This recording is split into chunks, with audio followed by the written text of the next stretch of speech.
Assalamualaikum warahmatullahi wabarakatuh.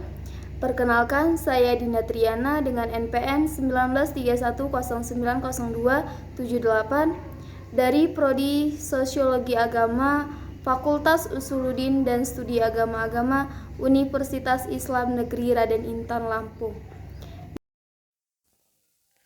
Untuk memenuhi tugas mata kuliah Sosiologi Pendidikan dengan dosen pengampu Ibu Erin Nurmaulidia. Di sini saya akan mempresentasikan makalah saya yang berjudul Sosiologi Pendidikan dengan materi pembahasan yang pertama, yaitu model pendidikan demokratis. Yang pertama, pendidikan demokratis di Indonesia. Pendidikan yang demokratis adalah pendidikan yang menempatkan peserta didik sebagai individu yang untuk berbeda satu sama lain dan mempunyai potensi yang perlu diwujudkan dan dikembangkan semaksimal mungkin. Untuk itu, pendidikan yang demokratis harus memberikan pelayanan berbeda kepada sasaran didik yang berbeda sesuai dengan karakteristik masing-masing, termasuk di dalamnya pendidikan dan pembinaan bahasa Indonesia. Pendidikan yang demokratis juga menuntut partisipasi aktif peserta didik bersama guru dalam merencanakan, mengembangkan, dan melaksanakan proses belajar mengajar. Partisipasi orang tua dan masyarakat juga amat penting dalam merancang, mengembangkan, dan melaksanakan proses pendidikan tersebut.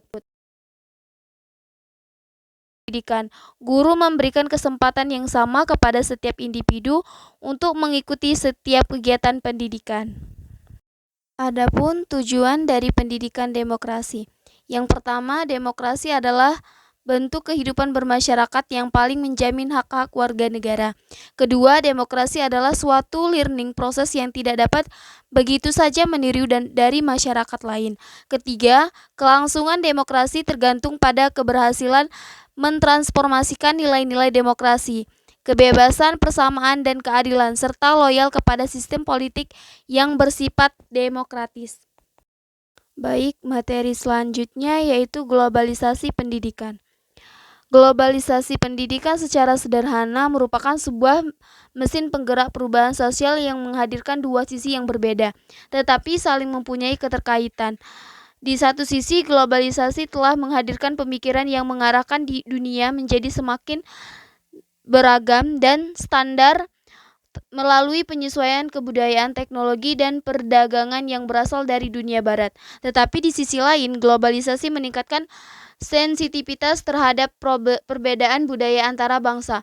Berdasarkan pendidikan interkoneksi, globalisasi berkaitan erat dengan modernisasi yang dalam perkembangannya telah melahirkan efek-efek positif, misalnya rasionalisasi, standarisasi, dan kontrol. Namun demikian, modernisasi juga melahirkan efek-efek negatif, misalnya alienasi, ketidakpuasan, ketidakstabilan, atau perubahan yang terjadi secara terus-menerus. Pada abad ke-21, perkembangan dan perubahan masyarakat akan terasa secara internal. Indonesia berada pada tataran kehidupan yang kritis di berbagai bidang, baik ekonomi, politik, maupun sosial budaya, termasuk bidang pendidikan. Dalam penyelenggaraan pendidikan telah mengalami berbagai perubahan. Pendidikan masyarakat Indonesia tersebut didasarkan pada paradigma baru yang mempunyai pandangan terhadap pendidikan secara holistik. Menurut Tirto Harjo mengatakan bahwa konstruksi masyarakat pada masa depan digambarkan sebagai berikut. Yang pertama, kecerdasan globalisasi. Kedua, perkembangan iptek yang semakin cepat. Tiga, perkembangan arus informasi yang semakin padat. Empat, tuntutan layanan profesional di berbagai sektor pendidikan. Walaupun ciri-ciri tersebut sebagai gambaran konstruk masa depan, tetapi sudah mulai kita rasakan dampaknya pada kehidupan sekarang. Di antaranya gejala yang nampak adalah perubahan tata nilai dan toleransi, perubahan bidang politik, ekonomi, sosial, dan profesionalisme.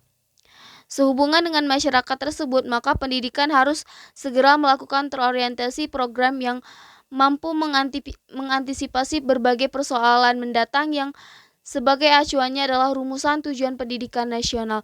Undang-Undang Nomor 20 Tahun 2003 tentang Sistem Pendidikan Nasional jelas menggambarkan bahwa pendidikan dan pembangunan tidak dapat dipisahkan. Bahkan boleh dikatakan pendidikan sebagai suatu proses untuk mempersiapkan aset-aset sumber daya manusia yang siap untuk mensukseskan program pembangunan di masa depan. Globalisasi pendidikan pun membawa dampak positif dan dampak negatif. Dampak positif globalisasi terhadap sektor pendidikan seperti yang pertama, sistem belajar mengajar yang tidak selalu tatap muka. Misal sistem pembelajaran secara online atau biasa disebut e-learning. Sistem pembelajaran ini tidak mengharuskan pendidik dan peserta didik untuk saling bertatap muka secara langsung. Yang kedua, kemudahan dalam mengakses informasi pendidikan. Internet memberi kemudahan bagi pendidik dan peserta didik untuk mengakses materi belajar. Katakanlah hadirnya situs yang menyediakan buku dalam bentuk digital yang dapat diunduh dan dijadikan referensi dalam proses belajar mengajar. Dengan e-book ini bisa diunduh dan langsung bisa menghemat pemakaian kertas. Yang ketiga, meningkatnya kualitas pendidik. Kemudahan dalam mengakses informasi pendidikan dalam memaksimalkan teknologi dan informasi di era globalisasi, kualitas pengajar akan terus meningkat. Yang keempat, meningkatnya kualitas pendidikan.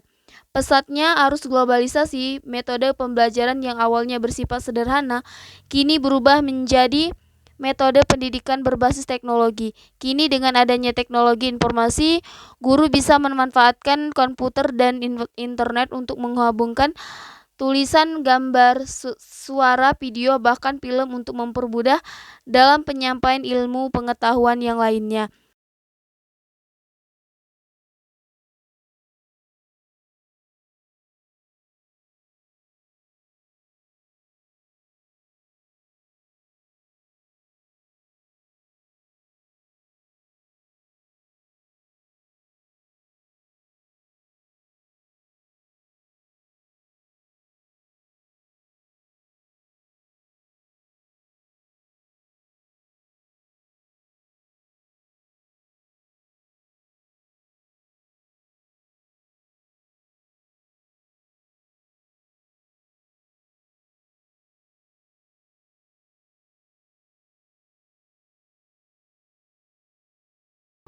Mungkin hanya sekian presentasi dari saya.